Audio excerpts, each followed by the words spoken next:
Petugas Damkar Kota Makassar dibantu warga berupaya mengevakuasi 6 orang yang terjebak di dalam toko di Jalan Todopuli.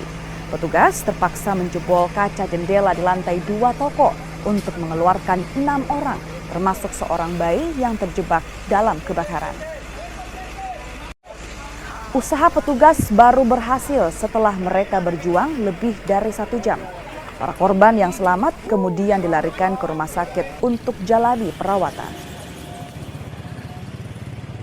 Bakar Timur, orang campuran. Jadi kami dari posko terdekat, posko Timur, menunjukkan sekitar 3 unit. Kebetulan ada anggota keluarga yang terjebak. 1 orang, anaknya 4 orang, 3 orang sudah selamat, dan satunya lagi masih terjebak di dalam. Jadi kami dari rescue melakukan penyelamatan di dalam.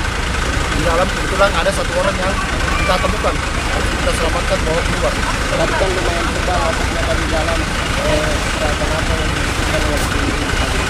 Kami menggunakan BA, breathing apparatus untuk melakukan penyelamatan. Ada alat bantu? Iya, ada alat bantu.